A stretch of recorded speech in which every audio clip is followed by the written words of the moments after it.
Alhamdulillah ala ihsani wa syukran lahu ala taufiqihi wa amtinani. Asyhadu an la ilaha illallah wahdahu la syarika lahu ta'ziman li sya'ni wa asyhadu anna Muhammadan abduhu wa rasuluh da'ani ila ridwani. Allahumma shalli alaihi wa ala alihi wa sahbihi wa ikhwani. Ma'asyiral muslimin wal muslimat rahimani wa rahimakumullah. Alhamdulillah, pada kesempatan yang mulia ini kita kembali dipertemukan oleh Allah untuk kita melanjutkan pembacaan kitab Durusun fi Nawaqidil Islam yang ditulis oleh Syekh Shalih Al-Fauzan Hafizahullah, dan kitab Nawaqidil Islam ditulis oleh Syekh Muhammad bin Abdul Wahhab Al-Tamimi rahimahullah ta'ala. Pada pertemuan yang lalu kita telah membaca mengenai muqaddimah sebelum kita membaca pembahasan pertama dari pembatal keislaman ini, dan kemudian setelah muqaddimah di sini ditulis mengenai tanya jawab, karena memang kitab ini sebetulnya adalah pembahasan kajian Syekh Shalih Al-Fauzan terhadap kitab Nawaqidul Islam karya Syekh Muhammad At-Tamimi rahimahullah, sehingga kita akan mendapati pada tiap-tiap sesi penjelasan beliau itu nanti akan ada beberapa tanya jawab yang pernah masuk kepada beliau pada saat beliau membahas kitab ini, sehingga ditulis di sini tentang kaitannya dengan tanya jawab. Dan penting sekali untuk kita baca tanya jawab ini, karena melalui tanya jawab ini kita akan semakin memahami tentang pembahasan yang disampaikan di dalam kitab ini mengenai pembatal-pembatal keislaman. Nah, di sini disebutkan pertanyaan pertama, adakah perbedaan antara pembatal keislaman dan pembatal keimanan? Nawaqidul Islam dan Nawaqidul Iman. Maka beliau mengatakan tidak ada perbedaan. Pembatal keislaman itu maksudnya juga membatalkan iman, demikian pula pembatal keimanan juga membatalkan Islam. Kadang seseorang itu menjadi muslim hanya dengan lisannya saja, yaitu dia orang munafik, sebagaimana firman Allah Ta'ala tentang mereka dalam surat At-Taubah ayat 74, walaqad qalu kalimatal kufri wa kafaru ba'da islamihim. Sesungguhnya mereka telah mengucapkan perkataan kufur dan telah menjadi kafir sesudah Islam. Jadi di dalam ayat ini Allah mengabarkan tentang keadaan beberapa manusia yang awalnya dia muslim dengan mengikrarkan dua kalimat syahadat dan menampakkan secara zahir dia di atas Islam dengan menjalankan kewajiban-kewajibannya sebagai seorang muslim, terutama melaksanakan sholat. Namun kemudian mereka berkata-kata dengan lisan mereka perkataan yang mengandung kekufuran, sehingga menjadikan mereka tergolong sebagai orang-orang yang keluar dari keimanan atau keislaman. Oleh karena itu dikatakan di sini walaqad qalu kalimatal kufri wa kafaru ba'da islami. Allah mengatakan dan mereka itu kafir setelah Islam mereka, yang menunjukkan bahwa keislaman mereka dengan zahirnya mereka sebagai muslim itu diterima dalam syariat. Namun setelah mereka menampakkan zahir sebagai seseorang yang melakukan kekufuran, maka ini menjadikan mereka keluar dari agama. Kemudian juga Allah berfirman tentang orang mukminin dalam surat At-Taubah 66, la ta'tadiru qad kafartum ba'da imanikum. Janganlah kalian minta maaf, sungguh kafartum ba'da imanikum, kalian telah kafir setelah keimanan kalian. Pada ayat sebelumnya tadi Allah mengatakan wa kafaru ba'da islamihim, mereka kafir setelah keislaman mereka, pakai istilah Islam. Pada ayat yang berikutnya ini dalam Quran surah At-Taubah 66 ini Allah menyebutkan qad kafartum ba'da imanikum, kalian telah kafir setelah keimanan kalian, yang menunjukkan antara pembatal Islam dan pembatal iman itu memiliki kesamaan. Orang yang melakukan pembatal keislaman juga pada hakikatnya dia telah membatalkan keimanannya. Demikian pula orang yang melakukan pembatal keimanan, dia juga membatalkan keislamannya.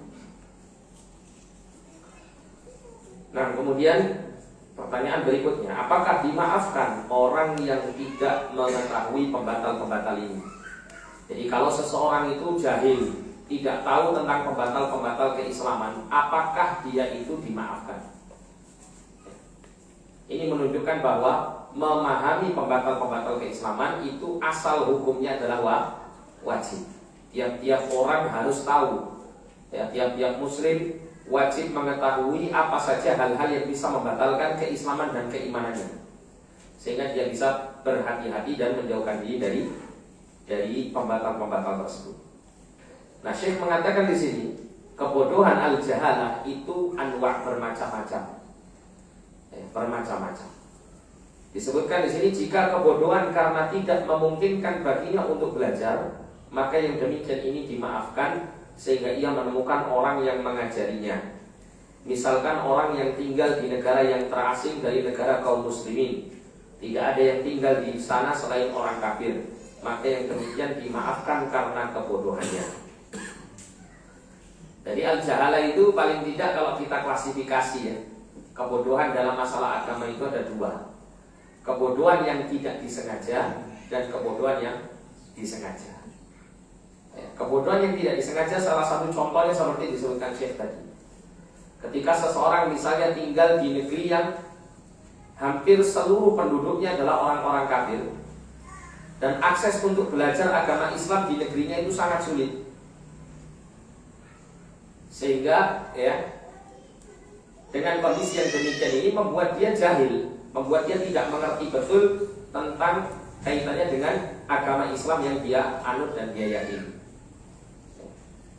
Ada beberapa perkara-perkara yang sangat prinsipil, namun terkadang karena keadaan yang demikian ini mereka tidak mengetahuinya. Nah, sehingga kondisi ketidaktahuan karena sebab ini dibentuk di atas apa? Di atas ketidaksengajaan. Dia ingin belajar, ya, dia semangat niat untuk belajar, tapi karena tidak ada yang bisa mengajarinya, ya, karena keadaan lingkungannya yang ya, mayoritasnya orang-orang kafir, maka keadaan yang seperti ini membuat dia tidak mengerti berbagai macam perkara-perkara agama yang penting yang primer. Sehingga yang seperti ini dimaafkan, yang seperti ini dimaafkan. Atau contoh yang lain, seseorang dalam kondisi dia semangat belajar, akan tetapi dia mungkin ya tidak bisa membedakan mana yang hak dan mana yang batil, seperti kebanyakan orang-orang awam. Kemudian mereka menganggap seseorang yang dia yakini ya sebagai orang yang memahami agama ini dengan baik, maka dia jadikan sebagai sumber ya, dia belajar. Namun dia berusaha untuk belajar dan sangat bersemangat untuk berpegang teguh dengan kebenaran. Akan tetapi Allah SWT memberikan hidayah kepadanya misalnya terbatas, ya. Sehingga yang terjadi adalah tanpa sengaja dia kemudian tidak mempelajari pembatal-pembatal keislaman ini, atau tidak mengetahui, padahal dia masih dalam kondisi apa terus mempelajari agama. Nah, maka dalam kondisi seperti ini maka dia tidak termasuk orang yang kebodohannya dibangun di atas kesengajaan. Jadi intinya selama dia tetap berkeinginan untuk belajar, ya, entah karena kondisi lingkungan sehingga dia tidak bisa belajar dengan baik, atau dia belajar tapi belum mencapai ya, apa yang seharusnya dia ketahui tentang pembatal-pembatal keislaman ini, maka ini adalah kebodohan yang dimaafkan. Ya, kebodohan yang dimaafkan. Adapun bagi orang yang tinggal di antara kaum muslimin atau di negara muslimin yang keadaan mereka itu mendengar bacaan Al-Quran, mendengar hadis-hadis dan pendapat para ulama, maka yang seperti ini tidak dimaafkan karena kebodohan, karena hujjah telah sampai padanya, akan tetapi ia tidak memperhatikannya. Bahkan kadang ia berkata, ini adalah agama Wahabi, agama penduduk Najd, agamanya si fulan atau fulan. Sebagaimana mereka mengatakan kepada agama Tauhid sebagai agamanya Ibnu Abdul Wahab, padahal agama Tauhid adalah agama Rasulullah SAW. Sementara Ibnu Abdul Wahab tidak mendatangkan sesuatu pun, akan tetapi beliau hanya menyeru kepada agama Rasulullah SAW. Tapi mereka menisbatkannya kepada beliau dengan berkata, ini adalah agama Wahabi, ini adalah agama Ibnu Abdul Wahab, atau berkata bahwa ini adalah agama Khawarij. Mereka menyebut kaum muwahhidin sebagai Khawarij. Apakah kebodohan mereka dimaafkan? mereka adalah orang-orang yang sombong, kebodohannya tidak dimaafkan. Nah, golongan orang yang kedua ini adalah golongan orang-orang yang akses belajar agamanya itu sangat mudah. Ya, bahkan sudah banyak sekali dai-dai yang mengajarkan kepada tauhid, mengajarkan kepada sunnah, mengajarkan kepada dalil. Itu sangat banyak di sekitarnya. Ya, atau sangat memungkinkan dia untuk mengakses orang-orang yang mengajarkan ilmu agama dengan hak ini. Dan dia mampu memahami, memilah-milah mana yang hak dan mana yang batil. Nah, maka ketika kondisi orang yang seperti ini dalam kondisi yang mudah untuk belajar agama seperti ini, kemudian dia dengan sengaja tidak mau peduli untuk belajar ilmu agama Allah, atau dia menolak begitu ya, berpaling dari mempelajari ilmu agama Allah, terutama mengenai pembatal-pembatal keislaman, maka yang seperti ini tidak diudur kebodohannya. Ya, tidak diudur kebodohannya. Karena akses untuk mempelajari agama sangat mudah baginya. Apalagi kalau dia sudah memahami bahwa dakwah Syekh Muhammad bin Abdul Wahab secara khusus atau para dai-dai yang mengajak kepada tauhid dan sunnah secara umum itu adalah mengajak kembali kepada Al-Quran dan Sunnah yang dipahami oleh para salafus saleh, yang ini merupakan perkara yang hak, perkara yang benar. Ya, tapi karena dia mungkin terikat dengan organisasi tertentu atau golongan tertentu atau ta'assub, fanatik kepada tokoh atau pemikiran tertentu, sehingga dia menolak mentah-mentah itu semuanya, maka yang seperti ini tidak ada udzur baginya untuk tidak dia mengetahui tentang pembatal keislaman. Ya. Dan ini banyak di kalangan kita. Dan tengah-tengah kaum muslimin banyak orang-orang seperti ini, terutama mereka-mereka yang memiliki jabatan atau kedudukan tinggi, yang menjadi tokoh-tokoh, yang menjadi panutan. Terkadang mereka tidak mau jujur untuk menyatakan kebenaran. Bahkan mereka beranggapan bahwa apa yang diajarkan oleh dai-dai yang mengajak kepada al-haq, kebenaran, kepada tauhid dan sunnah itu malah dicap bermacam-macam dengan label-label yang tidak baik, seperti orangnya radikal lah gitu ya, atau fundamentalis lah, atau apalah dari ungkapan-ungkapan mereka untuk menghalangi manusia agar belajar kepada kebenaran dan memahami kebenaran yang disampaikan oleh para dai-dai itu. Nah, ini orang-orang yang tidak dimaafkan karena kesombongan. Kita tahu bahwa makna sombong itu apa? Batarul haq wa ghamtun nas, kan gitu ya. Nabi mengatakan sombong itu adalah menolak kebenaran dan meremehkan manusia. Sehingga orang yang menolak kebenaran sedangkan dia mengetahui bahwa itu adalah kebenaran, maka ini adalah bentuk kesombongan. Nah, kemudian selanjutnya pertanyaan, seseorang yang melakukan salah satu dari pembatal keislaman, kemudian dia bertaubat setelah itu, apakah taubatnya diterima? Kata Syekh, iya. Jika dia bertaubat, maka Allah menerima taubatnya. Allah menerima taubat dari semua orang-orang yang melakukan dosa, baik orang yang murtad maupun dari yang lainnya. Allah Subhanahu wa taala berfirman, "Wa inni laghaffarun liman taba wa amana wa 'amila shalihan tsumma ihtada." Dalam surah Taha 82 Allah mengatakan, dan sesungguhnya aku Maha Pengampun bagi orang-orang yang bertaubat, beriman, beramal saleh, kemudian tetap di jalan yang benar. Kemudian juga Allah mengatakan, "Qul ya ibadiyalladzina asrafu ala anfusihim la taqnatu min rahmatillah. Innallaha yaghfiru dzunuba jami'a." Surat Az-Zumar ayat 53. Ya, katakan hai Muhammad, wahai hamba-hambaku yang melampaui batas terhadap diri mereka sendiri, janganlah kamu berputus asa dari rahmat Allah. Sesungguhnya Allah mengampuni semua dosa-dosa. Ya, jadi dosa apapun, selama dia mentaubati dirinya dari dosa tersebut, sampai pun dosa itu adalah dosa yang membuat dia keluar dari agama, murtad, maka Allah akan mengampuninya. Ya, akan tetapi ketika seseorang melakukan pembatal keislaman yang membuat dia murtad keluar dari agama, maka tentunya dia harus mengulang kalimat syahadat. Ya. Dan dia mengulang kalimat syahadat, dia mengucapkan la ilaha illallah atau asyhadu an la ilaha illallah, asyhadu anna muhammadar rasulullah. Meskipun ini tidak harus dipersaksikan kepada orang-orang banyak, kecuali jika dia telah murtad dan benar-benar diketahui oleh seluruh kaum muslimin bahwa dia murtad. Ya. Misalnya dia berpindah dari agama Islam murtad keluar menuju kepada agama yang lain. Dan itu dipahami oleh semua orang, diketahui oleh semua kaum muslimin di sekitarnya. Nah, maka untuk dia kembali kepada agama Islam, hendaklah dia mengikrarkan 2 kalimat syahadat di hadapan kaum muslimin, agar supaya kaum muslimin memahami bahwa dia kembali di dalam pangkuan Islam. Nah, tapi kalau seseorang misalnya dalam kondisi terang-terangan seperti ini, di negeri yang ditegakkan syariat Islam di dalamnya, maka di situ akan dihukum mati, akan terjadi hukuman mati baginya, tidak diperbolehkan dalam hal ini.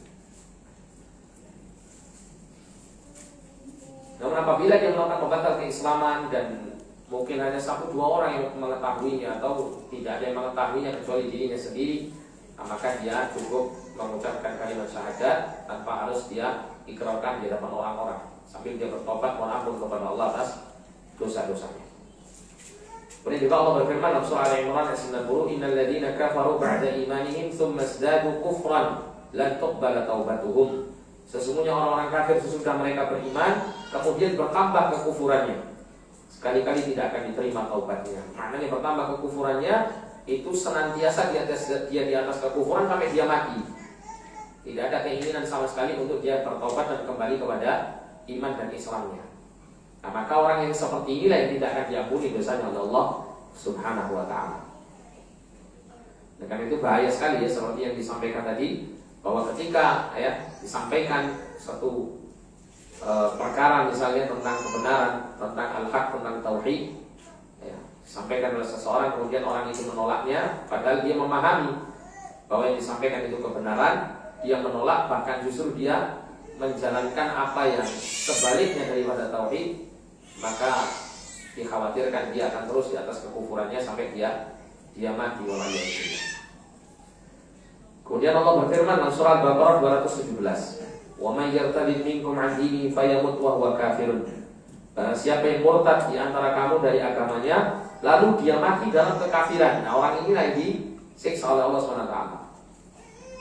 Sehingga orang itu kalau dia dalam kondisi belum mati, kemudian dia bisa kembali beriman dan dia mati di atas keimanannya, maka orang yang seperti ini yang diampuni oleh Allah Subhanahu wa taala. Dikatakan di sini yaitu orang yang murtad dan tidak bertobat hingga meninggal, maka orang ini bertambah kekufurannya karena terus-menerus melakukan kekufuran. Adapun jika bertobat sebelum meninggal, maka Allah menerima taubatnya.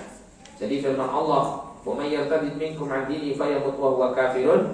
Barang siapa yang murtad di antara kamu dari agamanya, lalu dia mati dalam kekafiran, ini menunjukkan bahwa jika ia meninggal dalam keadaan muslim dan bertaubat, maka Allah menerima taubatnya, karena Allah menerima taubat dari orang yang murtad dan selainnya jika ia bertaubat kepada Allah Subhanahu wa ta'ala. Ini jika yang dilakukan adalah kemurtadan riddah, yaitu pembatal-pembatal keislaman, entah bentuknya kekufuran atau kesyirikan. Tapi kalau misalnya seseorang melakukan kufur kecil atau syirik kecil yang belum menjadikan batal keimanan dan keislamannya, maka ini tidak diperlukan adanya apa? Tidak diperlukan adanya pengikraran syahadat atau yang semacamnya, atau kembali kepada keimanan. Cukup dia bertobat kepada Allah dari perbuatan kufur dan syirik kecilnya tersebut. Dan kalau seandainya dia mati dan dia belum bertobat dari kekufuran dan kesyirikan kecilnya, dia tidak dikategorikan sebagai orang kafir atau orang musyrik. Kondisinya masih muslim, masih mukmin, cuma dia berdosa dengan dosa yang besar. Jadi apakah orang yang kufur kecil atau syirik kecil itu nanti matinya jika dia tidak bertobat apakah disiksa atau tidak, maka ini diperselisihkan oleh para ulama. Nanti kita akan bahas pada poin selanjutnya, nanti diterangkan di sini. Nah, kemudian pertanyaan, apakah keraguan masuk dalam keyakinan akidah? Jawaban Syekh, ada perbedaan antara keraguan dan keyakinan. Keyakinan atau akidah tidak boleh mengandung taraddud atau ketidakpastian atau keraguan-raguan. Sementara keraguan-raguan itu mengandung unsur taraddud, tidak pasti. Orang kalau ragu itu kan tidak bisa menyatakan bahwa sesuatu itu benar 100% atau salah 100%. Meski 50-50 kan gitu ya. 50% benar, 50% salah.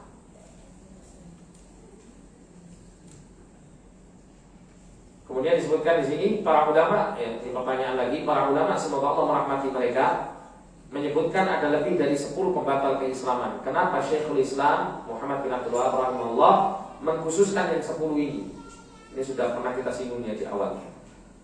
Kata Syekh Syekh Muhammad hanya menyebutkan yang terpenting saja dan tidak mengatakan bahwa tidak ada pembatal lain selain yang 10 ini.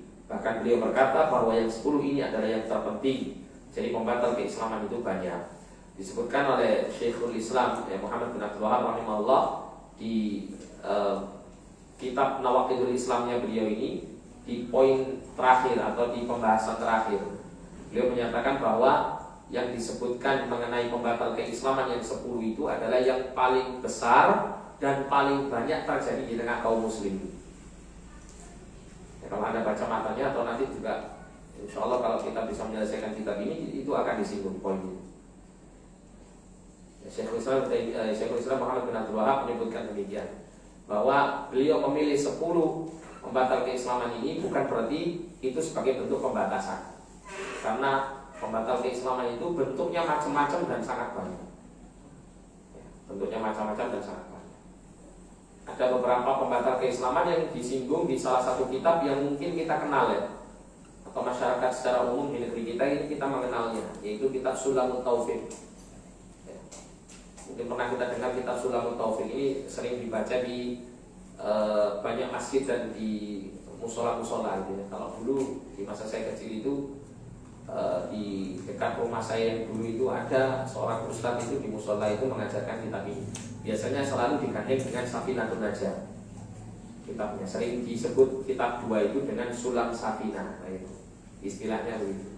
Sulam Safinah itu bukan satu kitab tapi 2 kitab. Sulamut Taufiq dan Safinatun Najah. Dua-duanya kitab yang ditulis oleh ulama yang bermadzhab Asy-Syafi'i. Kalau di dalam Sulamut Taufiq itu diterangkan di awal berbagai macam contoh-contoh pembatal keislaman. Berbagai macam contoh-contoh pembatal keislaman. Dan di situ Anda bisa, kalau Anda dulu pernah baca atau pernah ngaji kitab Sulamut Taufiq itu, di awal-awal kitab ketika membahas akidah itu ada poin-poin yang berkaitan dengan hal ini. Itu berkenaan dengan pembatal keislaman. Dan itu banyak disebutkan beliau beberapa contoh. Namun sekali lagi 10 pembatal keislaman ini disampaikan oleh Syekh Muhammad ya, karena ini yang paling banyak terjadi di tengah masyarakat kaum muslimin. Yang banyak manusia itu lalai dari 10 hal. Oleh karena itu, kenapa ya kitab beliau ini sangat penting untuk dipelajari dan termasuk kitab yang cukup banyak dipilih oleh para ulama untuk menjelaskan tentang Nawaqidul Islam, karena memang 10 poin yang disampaikan oleh Syekh Muhammad ini kebanyakan terjadi di tengah masyarakat, sehingga sangat perlu untuk kita mengetahuinya. Nah, kemudian selanjutnya ada pertanyaan, adakah perbedaan antara kufur dan syirik? Jawabannya adalah iya. Kufur itu lebih umum daripada syirik.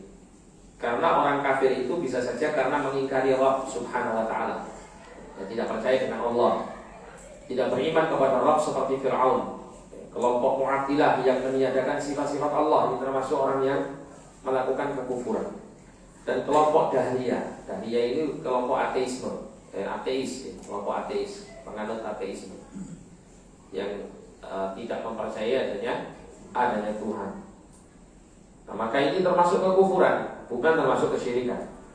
Karena kalau kesyirikan itu seseorang meyakini Allah sebagai Tuhannya, tapi di satu sisi dia menyekutukan Allah dalam hal yang menjadi kekhususan untuk Allah, baik dalam kaitannya dengan rububiyahnya, atau kaitannya dengan uluhiyahnya, atau kaitannya dengan asma wa sifat.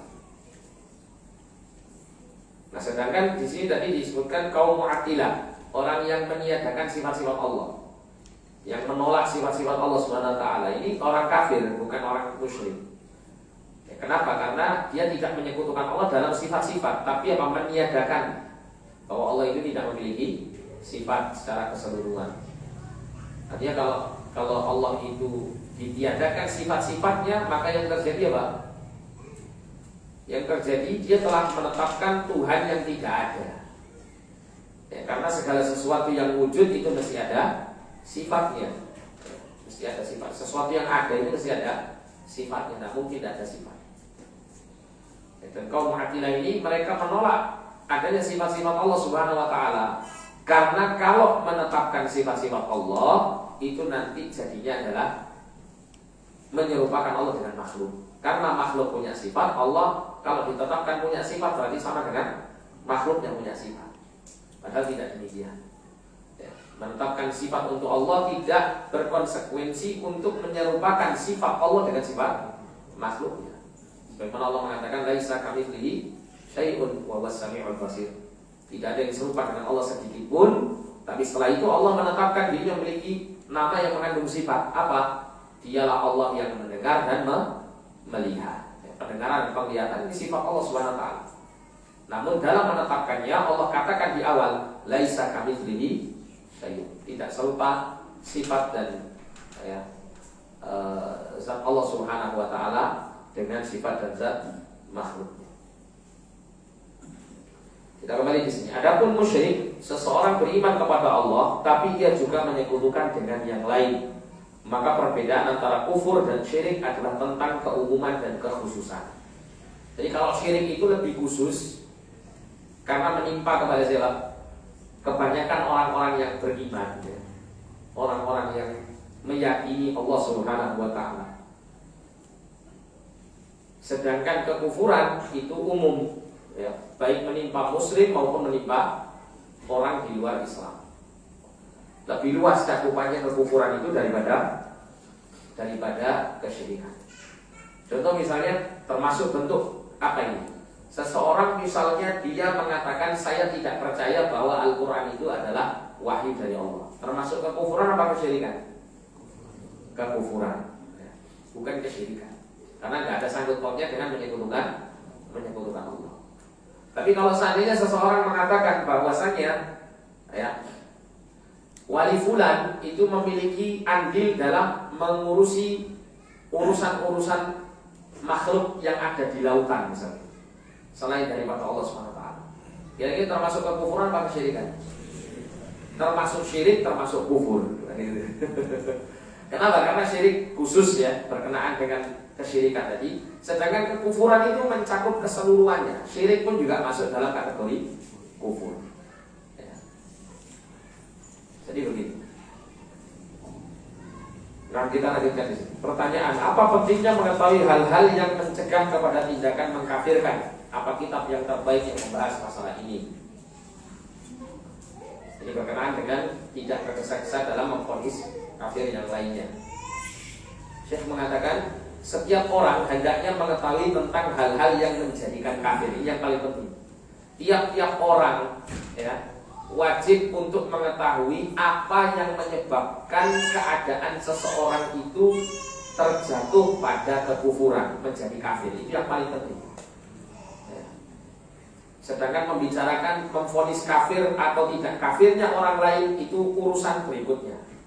Yang paling penting di sini adalah tiap-tiap muslim dan muslimah itu wajib mengetahui faktor-faktor apa, sebab-sebab apa yang membuat Islam dan keimanannya itu batal. Ini yang paling penting. Nah, kemudian dikatakan Syekh, jika ia mengetahuinya, maka ia terhindar dari mengkafirkan dengan selain hal-hal itu. Nah, ini. Nah, setelah seseorang mengetahui dengan baik pembatal-pembatal keislaman dan keimanan, maka pasti dia tidak mungkin untuk menyatakan kufurnya seseorang, keluarnya dia dari agamanya, kecuali dengan apa? Pembatal-pembatal yang sudah dia ketahui.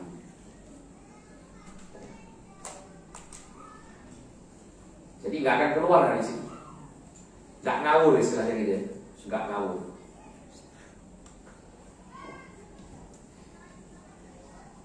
Kemudian dikatakan di sini kitab paling baik dalam hal ini yaitu risalah yang ditulis oleh Syekh Muhammad bin Abdul Wahab yang sekarang ini sedang kita tulis syarahnya. Karena kitab ini adalah risalah yang singkat dan padat. Termasuk ini yang kitab Nawaqidul Islam ini. Ada juga kitab-kitab fikih dari setiap mazhab yang dikhususkan untuk menerangkan tentang pembatal-pembatal keislaman. Banyak juga kitab-kitab fikih yang membicarakan tentang hal ini. Ya, karena ini dibicarakan dikarenakan mengenai bab riddah, bab kemurtadan yang nanti ada kaitannya dengan hukuman ya, yang diberikan hukumah pemerintah kaum muslimin kepada orang-orang yang murtad ini. Ya, maka juga harus diketahui bagaimana ya pembatal-pembatal keislaman atau hal-hal yang menjadikan seseorang itu murtad. Sehingga kita fikih pun juga membicarakan tentang hal ini. Tapi intinya di sini saya ingin menjelaskan ya, bahwasannya sebelum seseorang itu ya, memvonis kafir orang lain atau semacamnya, maka dia harus tahu dulu pembatal-pembatal kekufuran itu apa saja. Sehingga apa yang dia sampaikan mengenai vonis kafir kepada yang lain itu tidak serampangan.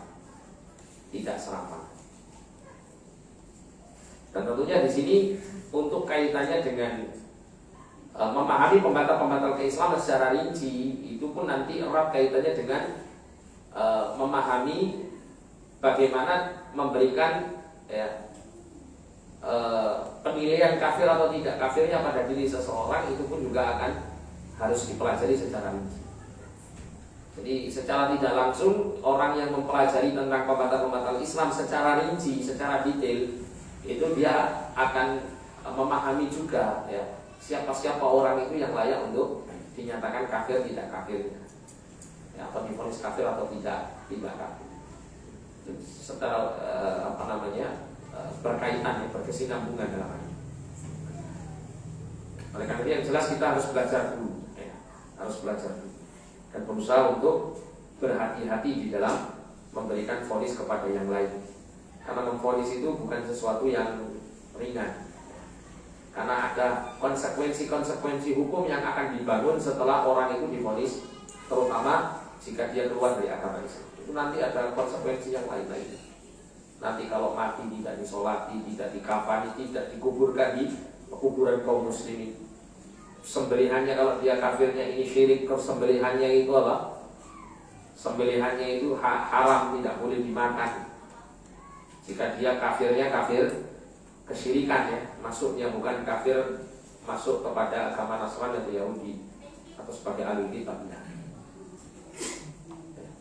Bahkan sebagian ulama mengatakan sembelihan orang murtad itu haram hukumnya meskipun dia keluar masuk ke agama Nasrani atau Yahudi.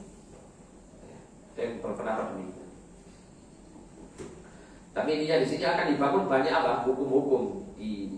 Oleh karena itu banyak pembicaraan mengenai vonis kafir itu diserahkan kepada hukumah. Ya, ulil amri dalam hal ini. Kenapa? Karena ulil amri nanti ketika memvonis seseorang itu di atas kekufuran atau tidak, itu nanti akan menegakkan hukuman juga, menegakkan hukuman konsekuensi yang akan diterima bagi orang yang murtad tersebut.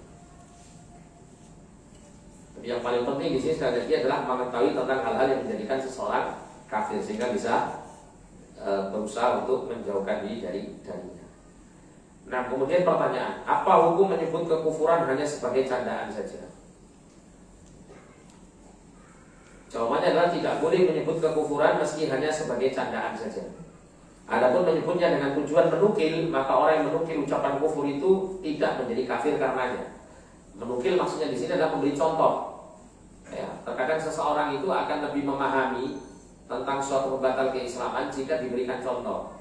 Maka dia menukil misalnya, ada seseorang mengatakan demikian, atau seseorang melakukan demikian yang termasuk pembatal keislaman. Nah, maka orang itu tidak serta-merta dikatakan dia kafir karena menukil perkataan atau perbuatan orang lain, gitu ya. Dan serta-merta dia juga dikafirkan. Tapi kalau itu dijadikan bahan candaan, dibuat guyonan akhirnya, gitu ya. Ikut-ikutan maksudnya, gitu ya. Perkataan-perkataan kufur itu ikut-ikutan dipakai untuk guyonan dia. Meskipun ini tidak ada kesengajaan untuk ingin melakukan bentuk kekufuran dengan melakukan candaan itu, maka yang di sini perkara seperti ini dikatakan Syekh Shalih Fauzan termasuk bagian daripada pembatal keislaman. Ya, tidak diperkenankan.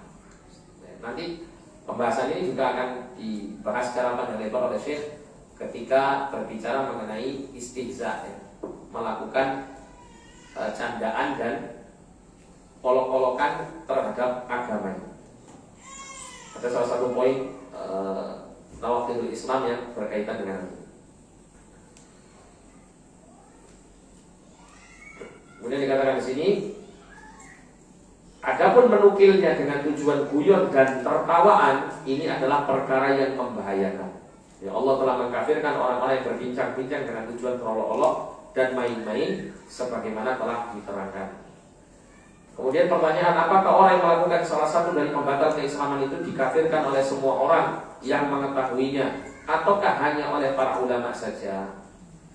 Ini pertanyaan penting juga ini. Jawabannya kata Syekh, barang siapa melakukan salah satu dari pembatal keislaman, maka harus dipastikan kondisinya. Nah ini perlu digarisbawahi. Harus dipastikan kondisinya. Tidak bisa langsung tiba-tiba, oh karena kamu kerjakan begini kafir kamu. Tidak bisa langsung begitu. Harus dipastikan ada apa kalau orang ini melakukan perbuatan kekufuran seperti itu. Mungkin karena tidak mengerti. Apalagi ada pembatal-pembatal keislaman itu yang tidak semua orang itu paham tentang itu. Ada poin-poin tertentu yang dia anggap sebagai satu hal yang baik dalam agama, tapi ternyata itu sebagai bentuk apa? Pembatal keislaman. Yang kita tahu dari sebagian kaum muslimin ada yang melakukan kesyirikan yang dia memandang ada tokoh-tokoh kaum muslimin, ya, tokoh-tokoh agama mereka yang melakukan perbuatan kesyirikan ini, sehingga dia mengikutinya dikarenakan dia beranggapan bahwa itu adalah satu hal yang baik. Misalnya dia beranggapan bahwa ada keberkahan jika seseorang itu misalnya berdoa di samping kubur orang soleh misalnya gitu ya,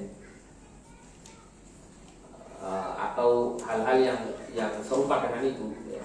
Hal yang serupa dengan itu yang dianggap hal itu adalah bagian daripada agama, padahal tidak termasuk bagian daripada agama.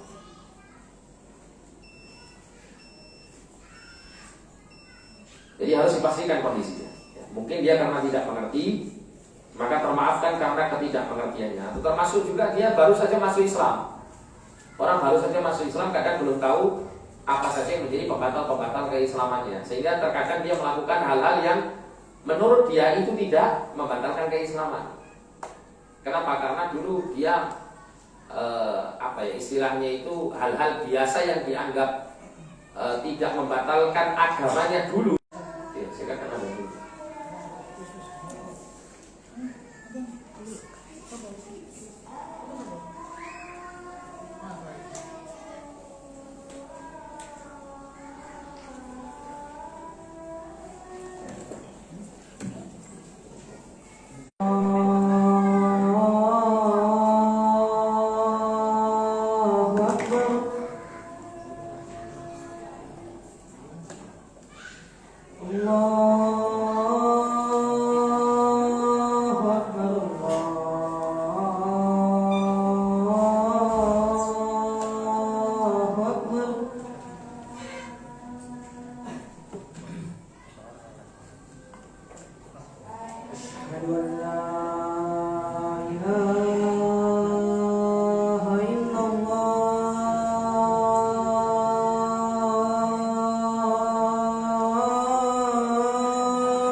حي على الفلاح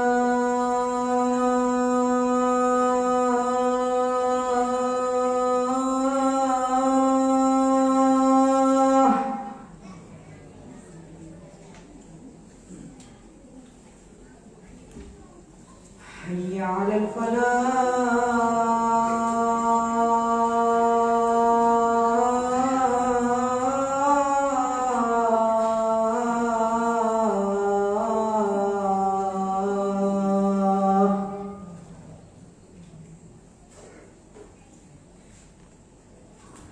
الله أكبر الله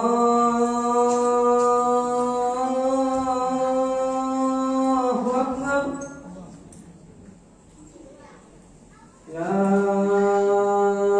إله إلا الله.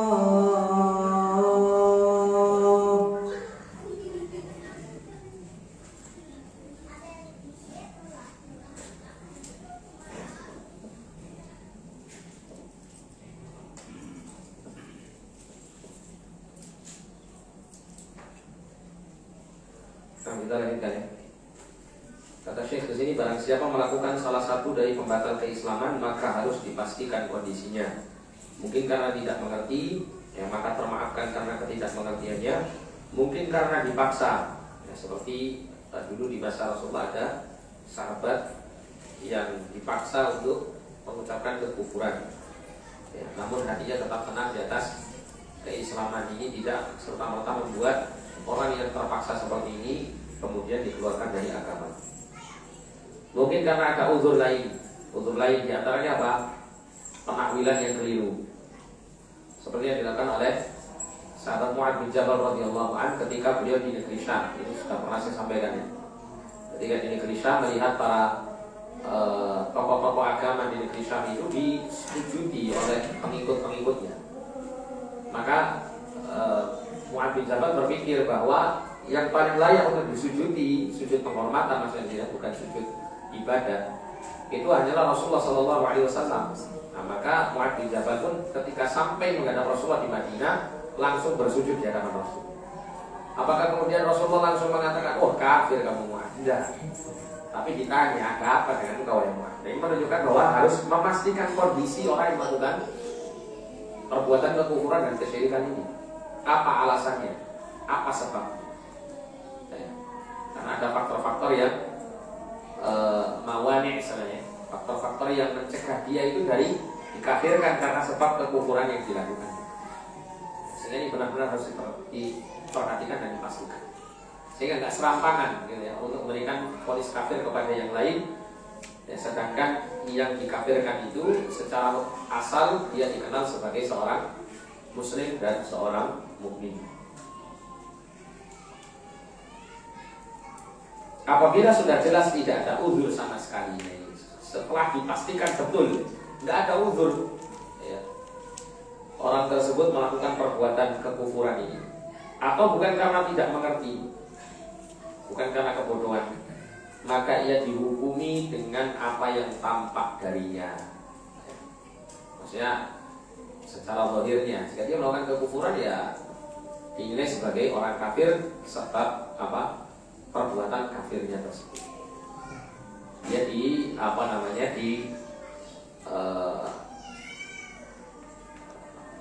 istilahnya, ditetapkan ya secara zahir sebagai orang kafir atau orang musyrik. Apabila semua itu sudah dipastikan.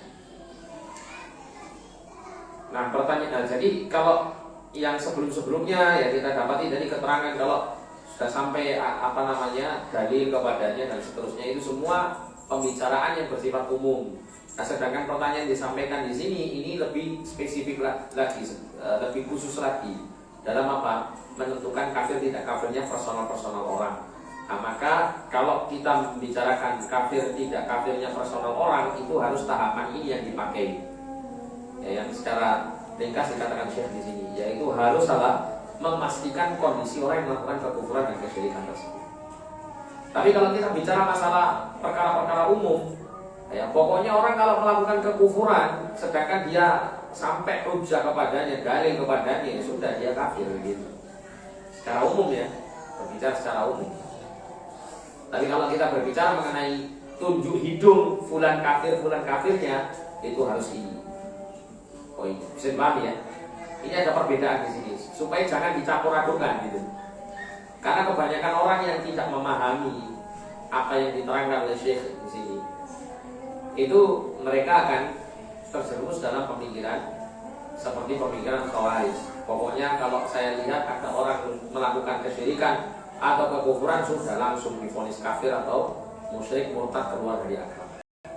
Padahal tidak demikian. Harus salah diperhatikan dan dipastikan kondisinya, benar-benar dia melakukan kekufuran itu ya, dengan sadar, sengaja, ya, bukan karena dasar kebodohan, bukan dasar pemaksaan atau salah takwil atau semacamnya, ataukah sebaliknya.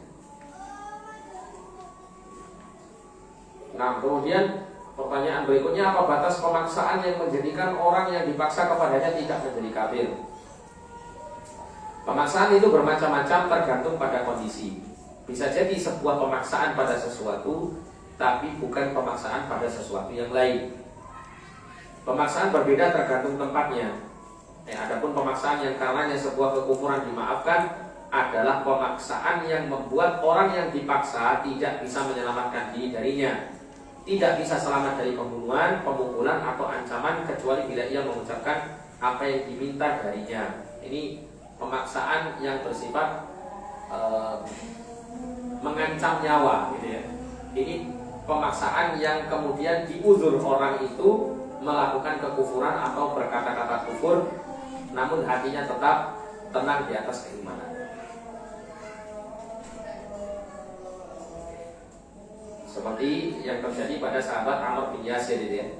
Ketika disiksa ya, beliau dan keluarganya, sampai pada akhirnya beliau tidak sanggup ya untuk mempertahankan kondisi dirinya ya, untuk tetap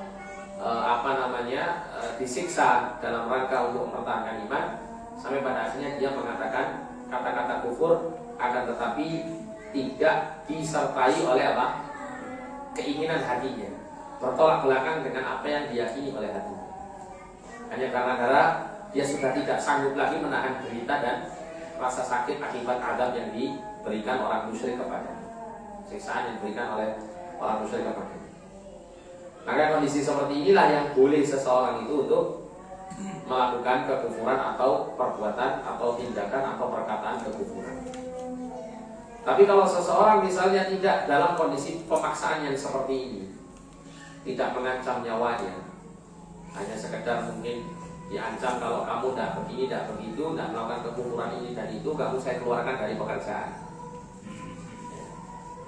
Maka yang seperti ini tidak termasuk bagian daripada pemaksaan yang diperbolehkan seseorang untuk melakukan tindakan kekufuran maupun perkataan kufur.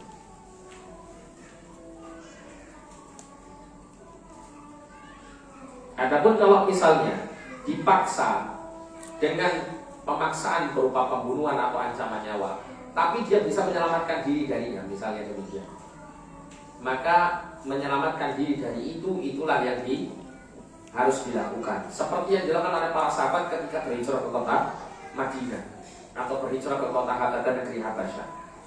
Dikarenakan mereka sudah tertekan gitu ya, sudah dipaksa, diancam nyawa mereka kalau tetap di atas agama Muhammad SAW, mereka akan dibunuh, akan diintimidasi dan seterusnya. Maka orang-orang yang memiliki kemampuan untuk berhijrah, mereka kemudian berhijrah.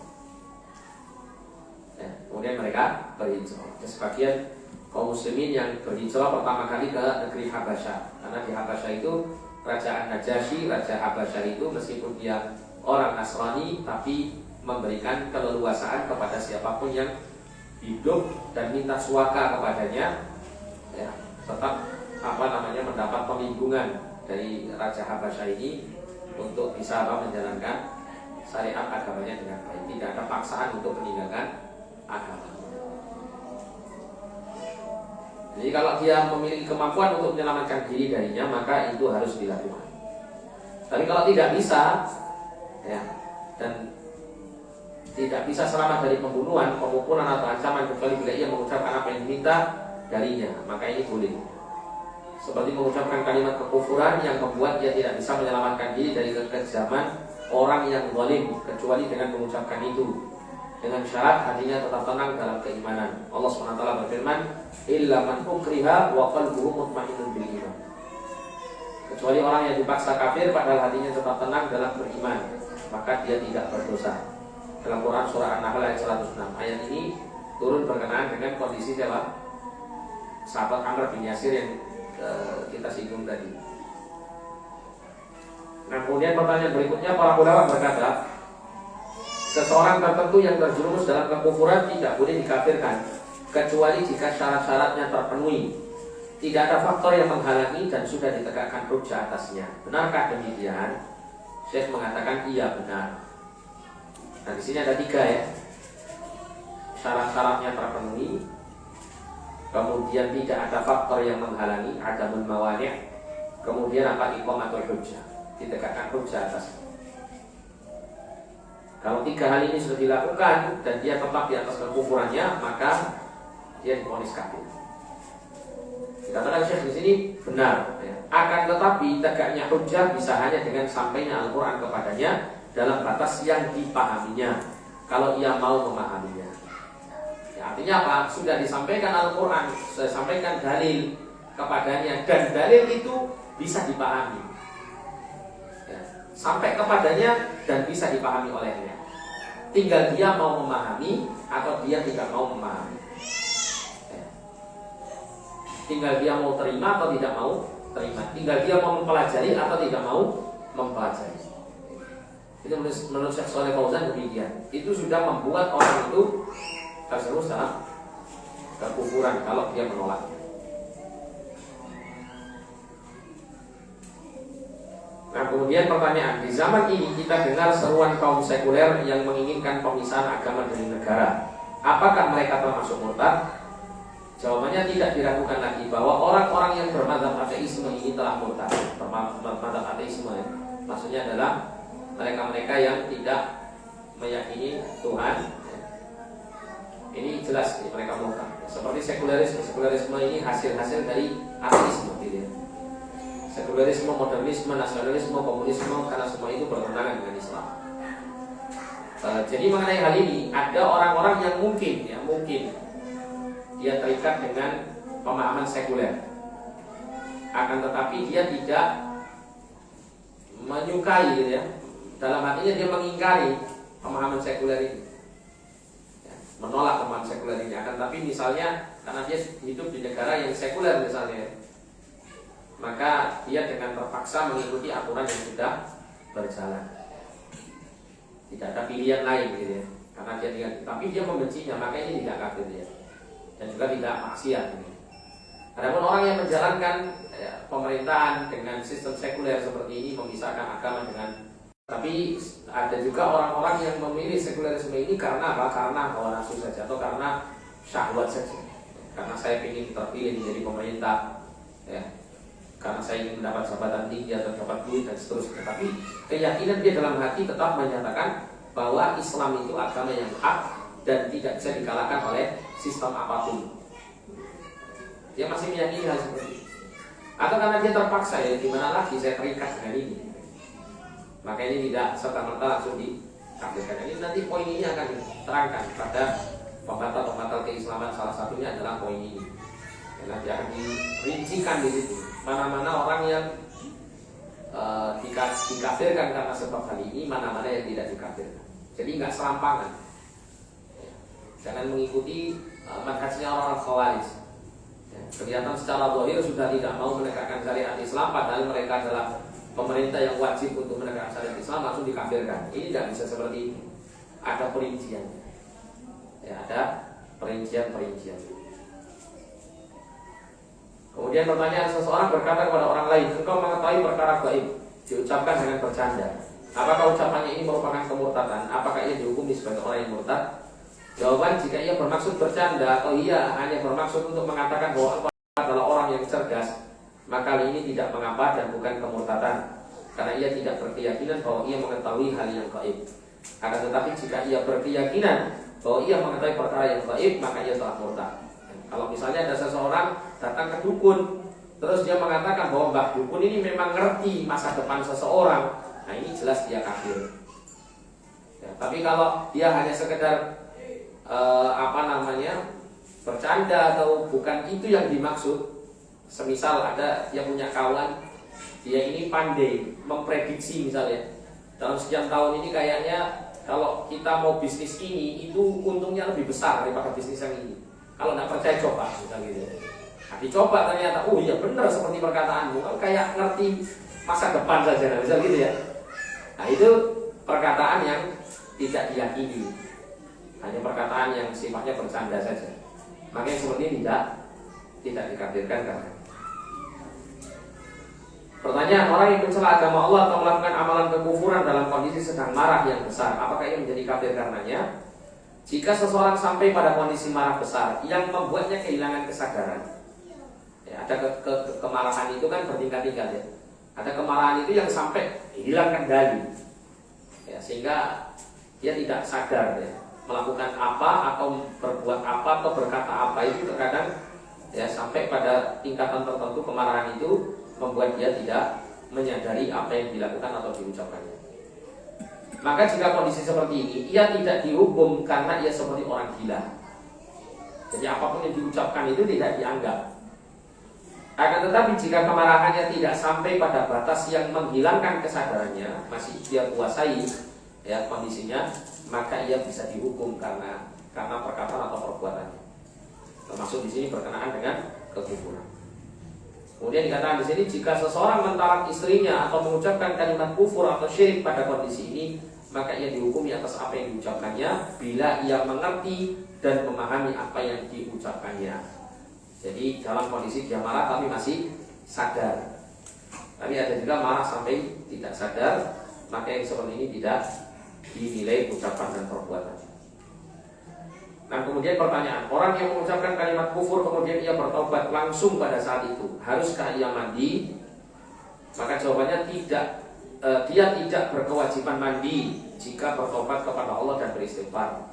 Bertobat dengan tobat yang benar, maka ia tidak wajib mandi. Akan tetapi bagi orang yang sejak semula kafir, jika ia bertobat dari kekafirannya, sebagian ulama berpendapat bahwa ia harus mandi. Ini mandi seperti mandi besar gitu ya. Tapi jumhur ulama berpendapat jika seseorang yang aslinya kafir masuk Islam, ia tidak diperintahkan untuk mandi dengan dasar bahwa banyak manusia yang masuk Islam pada masa Rasulullah SAW dan beliau tidak memerintahkan mereka untuk mandi. Sebagian ulama berpendapat kemurtadan itu membatalkan wudhu berdasarkan bahwa segala perbuatan orang murtad itu membatalkan wudhu meski kemudian ia bertobat. Jika ia bertobat maka ia memulai dari awal. Ini pendapat sebagian ulama. Pendapat kedua, semua perbuatannya yang saleh kembali lagi kepadanya dan tidak dibatalkan setelah ia bertobat dari kemurtadan. Maka tetaplah wudhunya, hajinya dan amal salehnya akan kembali kepadanya. Inilah pendapat yang benar karena Allah Ta'ala berfirman, "Wa may yartadid minkum 'an dinihi fayamut wa huwa kafirun." Karena siapa yang murtad di antara kamu dari agamanya lalu dia mati dalam kekafiran, ya, menunjukkan bahwa jika ia tidak mati dan ia kafir kemudian ia bertobat, maka amal perbuatannya yang terdahulu tidak sia-sia. Ya, jadi untuk poin ini ya, kalau orang itu melakukan kemurtadan kemudian dia masuk Islam, maka tidak wajib bagi dia mandi ya, atau membatal keislaman. Segera dia bertobat kepada Allah, kemudian dia mohon ampun kepada Allah, maka pada saat itu tidak diperlukan mandi. Tapi kalau misalnya dia orang murtad, orang kafir ya, sejak awal dia kafir terus kemudian dia masuk Islam, maka disunnahkan dia mandi. Tidak wajib hukumnya, tapi disunnahkan dia mandi seperti mandi besar. Tidak diwajibkan dia untuk mandi. Adapun kebaikan-kebaikannya itu akan dikembalikan oleh Allah SWT. Kalau dia orang kafir murni terus kemudian dia masuk Islam, maka kebaikan-kebaikannya di masa kafir itu akan ya diberikan pahala oleh Allah SWT, dicatat sebagai kebaikannya. Sedangkan dosa-dosanya di masa dia kafir itu tidak tercatat sebagai dosa baginya. Wallahu a'lam. Sampai sini ada pertanyaan? Insyaallah untuk berikutnya kita masuk pada penjelasan pembahasan yang pertama, yaitu syirik dalam beribadah kepada Allah. Iya. Ini di luar materi untuk penyegaran aja Ustaz.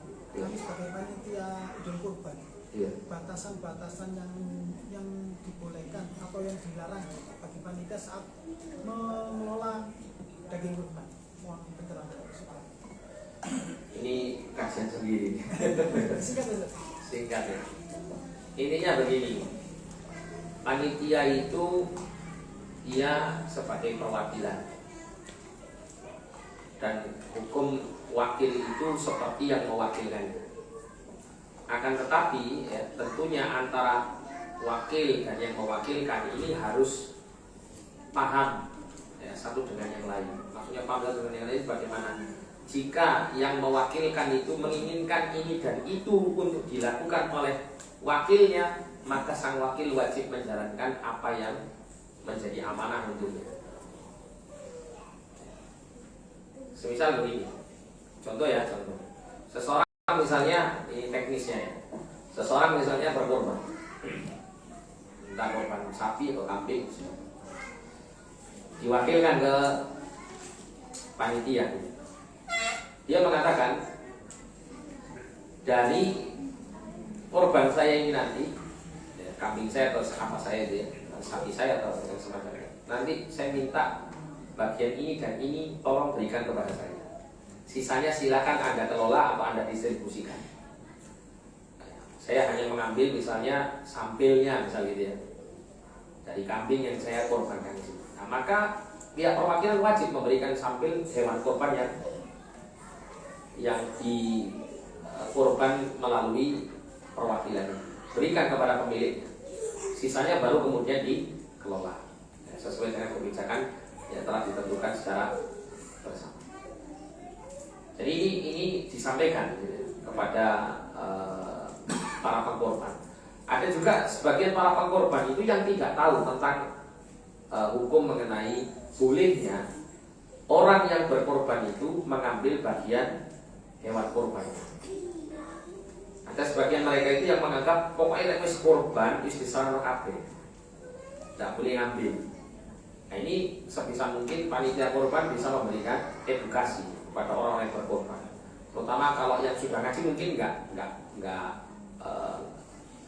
saya kira tahu ya, sering ngaji misalnya tentang hal ini sudah dipahami. Tapi mungkin ada orang awam misalnya datang mau korban di sini misalnya, ya kasih tahu. Jangan nanti ingin dapat bagian apanya dari hewan korban jenengan. Ya, kalau dia nggak ngerti dulu, ternyata boleh, sampaikan boleh. Ya, afdalnya itu kalau seseorang memiliki hewan korban itu dia membaginya menjadi 3 bagian, bukan sepertiga bukan ya. Membaginya menjadi 3 bagian. Bagian pertama untuk dia konsumsi, terserah mau dia konsumsi berapa persen dari hewan korbannya. Entah dia ambil setengahnya atau dia ambil sepertiganya atau dia ambil kurang daripada itu atau lebih daripada itu terserah yang berkorban. Kemudian ada bagian yang diberikan sebagai sedekah kepada fakir miskin, ada bagian diberikan kepada kerabat dan kawan-kawan sebagai hadiah.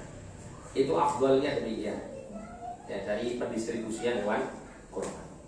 Bahkan ada sebagian ulama yang menganggap bahwa itu terserah pihak yang berkorban, karena pada hakikatnya berkorban itu bukan semata-mata membagikan hewan kurbannya, tidak, tapi yang paling utama di situ adalah iraqatud dam, menumpahkan darahnya sebagai pendekatan diri kepada Allah Subhanahu wa taala. Itu ibadah kurban pada poin utamanya gitu. Sehingga sisanya mau dia sedekahkan atau itu urusan pemilik hewan kurban. Ada yang berpendapat demikian. Tapi yang jelas yang saya pribadi lebih pilih itu adalah jika membaginya menjadi 3 bagian tadi itu lebih baik, lebih afdal dari hewan korban dan korban. Ini disampaikan juga kepada pihak yang berkorban, karena sebagian masjid-masjid atau panitia itu tidak demikian ya, berlaku semena-mena gitu ya. Meskipun dia perwakilan gitu ya, perwakilan, tapi kadang-kadang tidak tahu, orang yang mewakilkan ini tidak tahu gitu.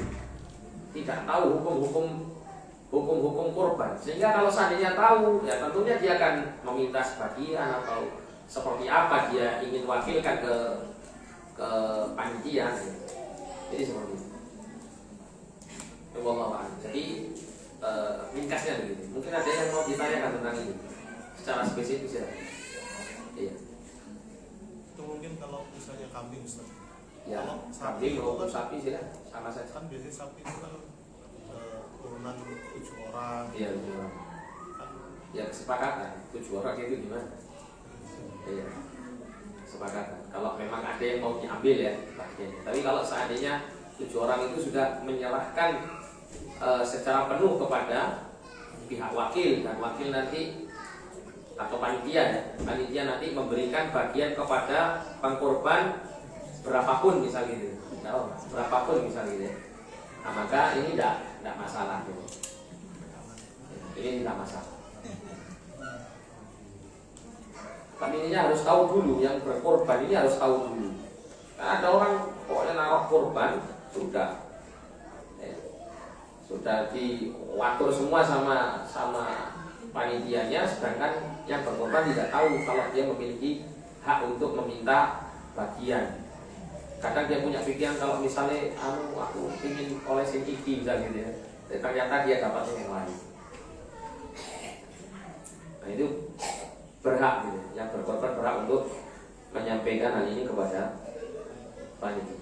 Tapi kalau misalnya dipahami betul ya, bahwa urufnya kebiasaan ini panitia korban itu di sini itu seperti ini, dan orang yang berkorban sadar betul, tahu betul ya yang nanti diberikan kepada dia atau sama sekali tidak diberikan misalnya ya, nanti akan disalurkan oleh pihak wakil demikian dia tahu, terus dia sadar, dia serahkan hewan kurbannya ke wakil seperti ini, ya maka tidak masalah gitu, kalau dia paham. Cuma kan banyak juga yang tidak paham, sehingga perlu disampaikan. Dan boleh misalnya pihak panitia itu menarik bayaran untuk urusan biaya operasional dalam penyembelihan korbannya, tidak masalah ya, ini dibolehkan karena pada hakikatnya adalah dari harta pihak yang berkorban itu yang berkewajiban untuk membiayai prosesi korban tersebut. Jangan diambilkan dari kas masjid, ini tidak boleh, karena kas masjid bukan untuk itu ya, peruntukannya bukan untuk itu. Ada sebagian yang pernah saya dapati di beberapa masjid itu mengambil dana dari kas masjid untuk beli kresek, untuk beli macam-macam lah ya, untuk perlengkapan. Ini jangan, tapi bebankan kepada pihak yang berkorban ya, karena sekali lagi dana masjid bukan untuk itu ya, dana masjid bukan untuk biaya korban tersebut. Nah, ada yang mau ditanyakan ini? Iya. Seandainya dikasih tahu kepada anda kan mungkin partai ada korban di masjid apa gitu, terus akan mendapatkan berapa kilo korban, itu mengindikasi boleh kan? Boleh, nggak masalah. Atau lebih baiknya gini, setiap orang yang mendaftar, gitu kan? Nah, yang mendaftar itu di saat mendaftar itu dikasih tahu, Bapak punya hak untuk minta dari hewan kurban Bapak itu, terserah Bapak mau minta yang bagaimana. Atau misalnya kami di sini Pak sudah menetapkan ya, kalau misalnya pendistribusian kami itu begini ini disampaikan. Karena kalau seandainya dia bisa mengatakan, wah saya kok kepingin Pak ngambil sekian dari hewan kurban saya, tak boleh dipaksa. Kalau memang ya dengan terima itu hewan kurban itu untuk dipotong di sini. Karena ada hak bagi orang yang berkorban itu untuk meminta bagian korban.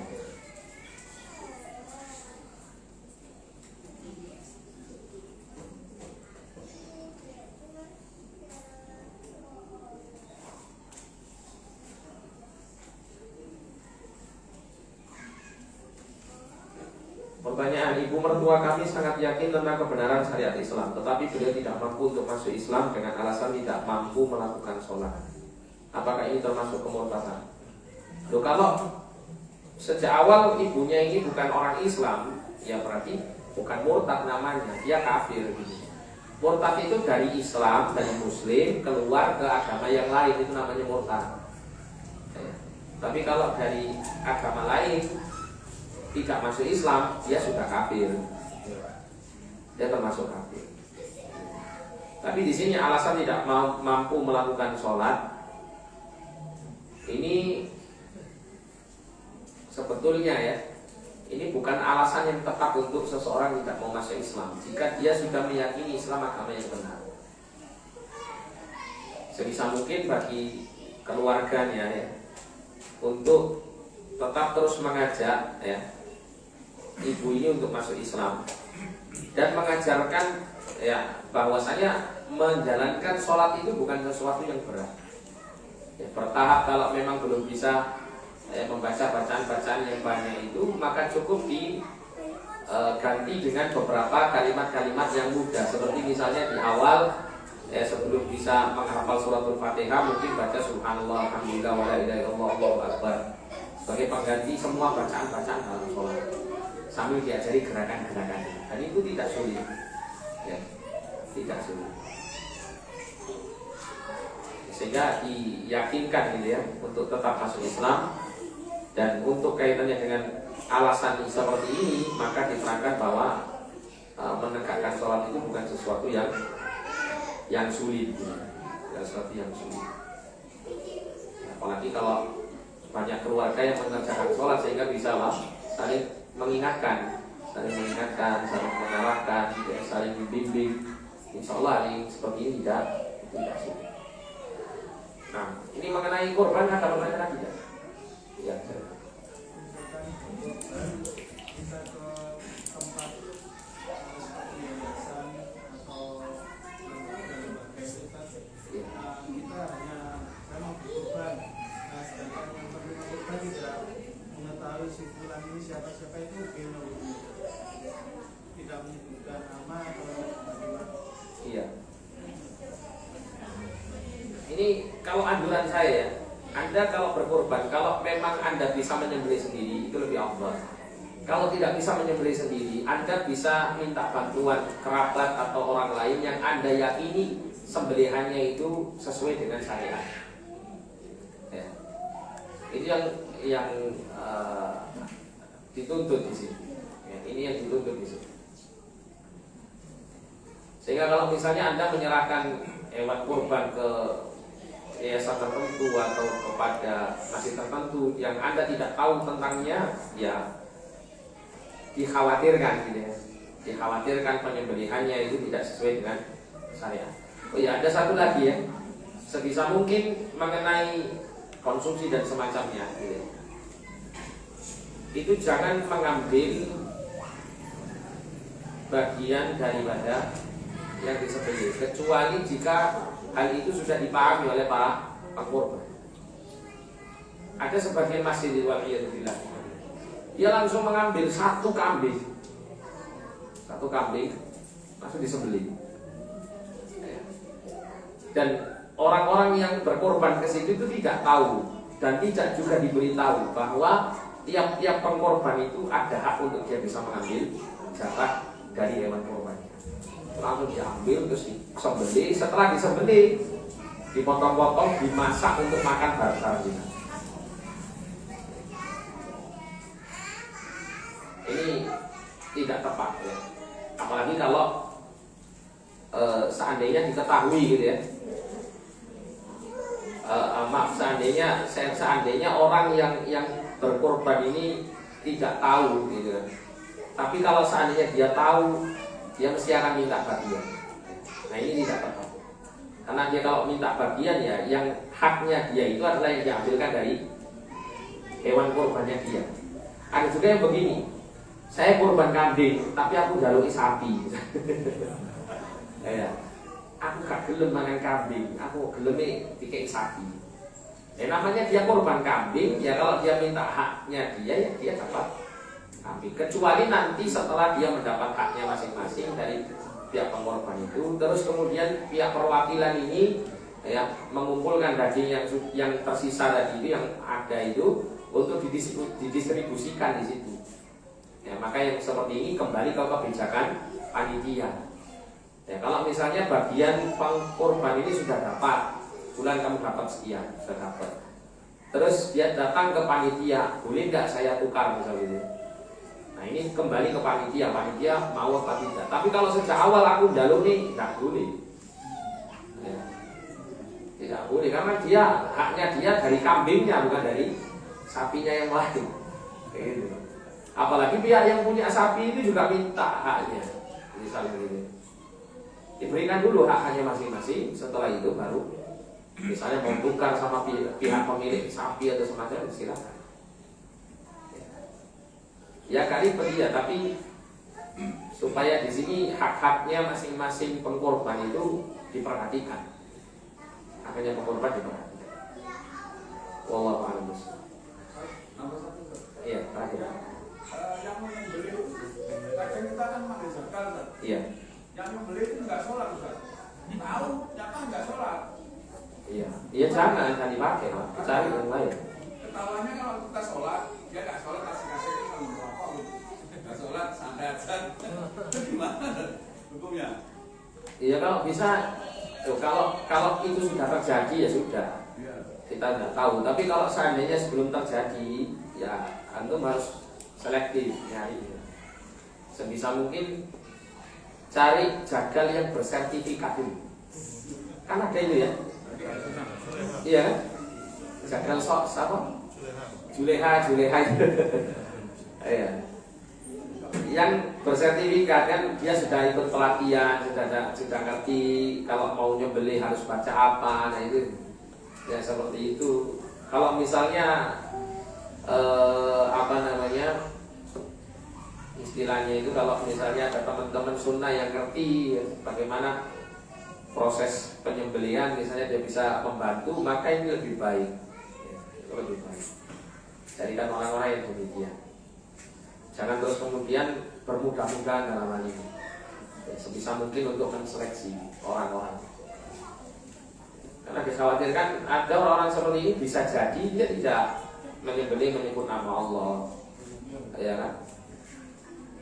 Atau dia menyebut nama Allah sekali toh, tapi sekian sembelihan dia menyebut nama Allah, ya tidak bisa. Ya harus setiap kali penyembelihan.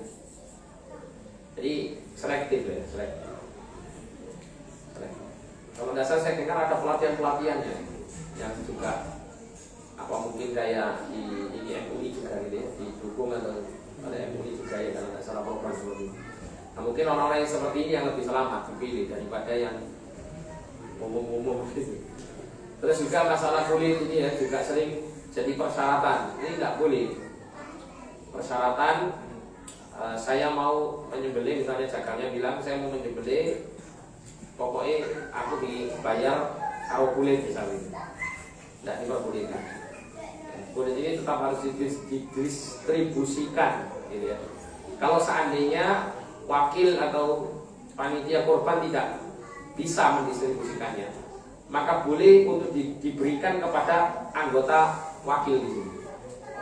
Dan nanti anggotanya mungkin mau menjual, silakan. Kalau itu sudah jadi pemberian kepada dirinya, sudah jadi haknya dia.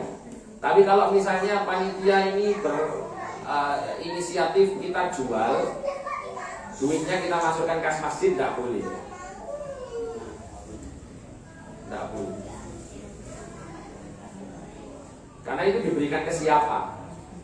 Politik. Sedangkan itu harus didistribusikan ke orang, bukan ke masjid gitu. Jadi yang bisa, yang benar itu berikan saja. Misalnya ada salah satu wakil, saya siap untuk mengelola kulit ini misalnya. Ya sudah, ini buat kamu, bagian kamu. Maka dia boleh untuk menggunakannya, terus dia jual dan itu untuk dia uang. Ya, kalau dia misalnya mau jual, tidak masalah. Selama itu sudah menjadi bagian dia ya, dari proses distribusi tadi. Ya Allah. Kalau apa namanya setelah dijual kulitnya kemudian diberikan kresek untuk Tidak ya, boleh. tidak boleh juga. Tidak boleh. Tidak boleh. Kecuali kalau kulit itu sudah diberikan kepada seseorang, haknya seseorang itu dia sudah jadi miliknya dia, gitu ya. Terus dia jual, dia punya inisiatif. Terus duit ini kita pakai beli kreseknya. Tapi tidak ada paksaan, juga tidak ada permintaan dari yang lain, itu tidak apa-apa, lain cerita. Tapi kalau sudah disepakati, tidak. Kalau sudah disepakati, atau misalnya diberikan ke jagalnya tapi dengan hadiah, tidak dijadikan akad di depan sebagai pembayaran, maka ini boleh. Semisal ya, nanti Pak sampean tak bayar pokoknya, sampean nggak usah jalur opo-opo tak bayar. Nah misalnya kok kita nanti mau memberi ya nanti kita beri gitu, tidak harus sampean dapat ini dan itu. Nah, nanti misalnya setelah penyembelihan selesai ternyata diberikan kulit ke jagalnya dengan akad distribusi tadi ya, pembagian hadiahnya atau pembagian sodakohnya dari pengkorban, maka ini tidak mengandung. Wallahu a'lam. Nah kita cukupkan di sini ya. Nanti kalau ada pertanyaan nanti setelah sholat saja. Nah jazakumullah khairan wa barakallahu fikum. Kita tutup dengan doa kafaratul majlis. Subhanallah wa bihamdika, asyhadu an la ilaha illa anta, astaghfiruka wa atubu ilaik. Sallallahu alaihi Muhammadin wa ala alihi wa sahbihi wasallam. Wa akhiru da'wana alhamdulillahi rabbil alamin wa rahmatullahi wassalamu alaikum warahmatullahi wabarakatuh.